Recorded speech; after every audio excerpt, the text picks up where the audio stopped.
안녕하세요, 박준영입니다. 현대 신형 아반떼가 지난달 1844대를 판매해서 국산차 판매량 3위에 등극했습니다. 이 정도면 흥행가도를 잘 달리고 있다고 봐도 무방하겠죠. 지금 판매 중인 아반떼는 1.6 가솔린 단일 모델인데 이제 곧 아반떼 스포츠의 후속인 L라인과 하이브리드도 출시될 예정이죠. 두 차량이 나오면 판매량이 조금 더 올라가지 않을까 싶습니다. 그중 오늘은 L라인 이야기를 해볼까 하는데요. 현대차가 아반떼 L라인에 굉장히 많은 공을 들여서 준비하고 있다는 소식이 들려오고 있습니다. 오늘 오토포스트 이슈 플러스는 출시를 앞둔 신형 아반떼 L라인 이야기에 한 걸음 더 들어가 봅니다. 먼저 신형 아반떼 L라인 스파이샷으로 계속해서 포착이 되고 있었는데 최근 3D 렌더링이 유출되어서 디자인에 대한 윤곽도 어느 정도 드러난 상태죠. 일반 아반떼와 기본적인 틀은 동일하지만 범퍼 공기 흡입구 쪽이 조금 더 스포티하게 디자인되고 후면부엔 트윈팁으로 빠진 머플러가 적용됩니다. 그러면 이제 가격은 어느 정도 오를 거냐? 이게 굉장히 중요한 요소겠죠. 기존 아반떼 AD 페이스리프트 모델 가격 기준으로 살펴보면 1.6 가솔린 기본 가격이 1,404만원, 스포츠 기본 가격이 1,964만원이니 약 600만원 정도 차이가 났죠. 그러면 신형 모델도 비슷한 수준이거나 이보다 조금 더 격차가 커질 수도 있겠습니다. 얼마나 가격이 오를지 예상해보면요. 기존 아반떼 AD 페이스리프트 모델 대비 신형 모델은 트림별로 약 150에서 200만원 정도 가격이 올랐습니다. 최하위 트림은 1,404만원에서 1,570만원으로 170만원 정도, 최상위 트림은 2,365만원에서 2,453만원으로 100만원 정도 올랐죠. 그러니 아반떼 스포츠의 후속인 L라인은 이와 비슷하거나 조금 더 높은 가격 상승률을 보이겠죠. 기존 아반떼 스포츠의 최하위 트림 가격이 1,964만원이었으니 아반떼 L라인은 2,100만원 정도 또는 2,200만원 정도도 볼 수 있겠고요. 최상위 트림은 일반 모델과 동일하게 2,365만원이었으니 신형 아반떼 인스퍼레이션과 비슷하거나 조금 더 높은 2,500에서 600만원 정도가 될 전망입니다. 확 올라서 2,700에서 800만원 정도가 될 수도 있겠네요.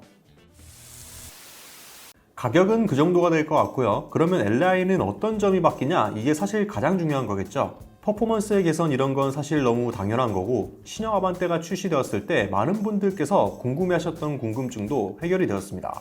운전석에 앉아서 보면 계기판의 왼쪽에 정체불명의 이상한 빈 공간이 하나 있었죠. 대체 계기판 옆에 이런 빈 공간은 왜 만들어 놓은 거냐 이렇게 말씀들을 많이 하셨었는데 빈 공간이 꽤 넓기도 했었고 누가 봐도 무슨 기능이 있을 것 같은 동그란 표시까지 있는데 뭐 별다른 기능이 없었으니 궁금할 만했습니다. 당시 이 공간은 무엇인지를 묻는 기자들의 질문에 현대차 디자인센터장 이상엽 전무는 공간을 여러 방면으로 활용할 수 있도록 만들어 놓은 것이다 라며 차후 출시될 L라인에는 특별한 기능이 추가될 것이니 기대해달라고 발표해 소비자들의 궁금증은 더욱 미궁 속으로 빠지고 말았습니다. 여기에 특별한 게 추가될 게 뭐가 있을까요? 다양한 추측이 이어졌었죠. L라인은 스포티한 컨셉이니 엔진 온도나 오일 온도를 알려주는 게이지가 추가될 것이라고 주장하는 네티즌도 있었고 스포츠 모드나 순간적으로 오버부스트 기능을 더해주는 NGS 버튼이 자리 잡을 것이라고 예상하는 네티즌들도 있었습니다.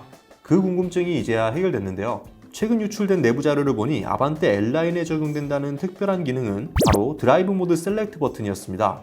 무언가 특별한 기능이 추가될 것을 기대했던 소비자분들에겐 에이 이게 뭐야 뭐 이럴 수 있는 그런 기능이죠. 아니 이게 뭐 실컷 기대하라고 바람 잡아놨는데 까보니까 드라이브 셀렉터를 추가해준 정도. 아니 추가해준 것도 아니죠 사실. 그냥 계기판 옆으로 옮겨놓은 건데 이러면은 좀 실망할 수밖에 없겠죠.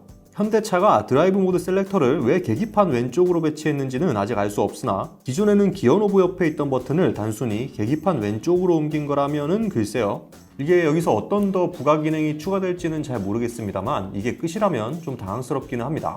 네티즌 분들의 반응도 비슷했죠. 고작 이거 하려고 그렇게 호들갑을 떨었냐? 난 또 선글라스 보관함이라도 만들어줄 줄 알았네. 사용하기도 불편한 위치인데 저거를 왜 비사이 버튼이냐? 비상 탈출 버튼인 줄 알았다. 장난하나? 뭐 이런 좋지 않은 반응들이 대부분이었는데요. 여러분들은 이거 어떻게 생각하시나요? 정말 드라이브 셀렉터 버튼을 옮겨놓은 게 끝이라면 좀 허탈하기도 한데 무슨 특별한 기능이 더 숨어 있겠죠? 설마 저렇게 그냥 끝나진 않을 거라고 믿어봅니다.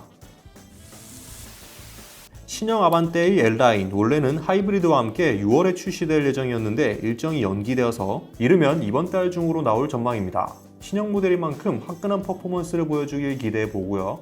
근데 최근에는 L라인 말고 진짜 N 테스트카도 포착이 되어서 많은 네티즌 분들의 관심이 L라인이 아닌 N으로 가버린 상황입니다. 당초 아반떼는 L라인에서 끝날 계획이었으나 최근 연구소 내에서 비밀리에 N 버전 테스트에 돌입했다는 소식이 들려왔죠.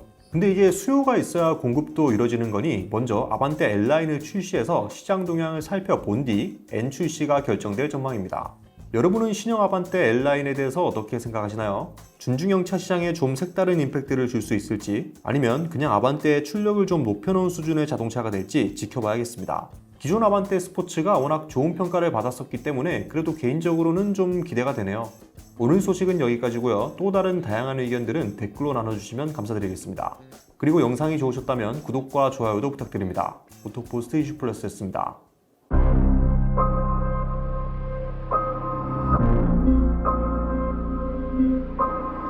달리다가 시동이 꺼지는가 하면 차에 물이 차는 문제가 보이거든요.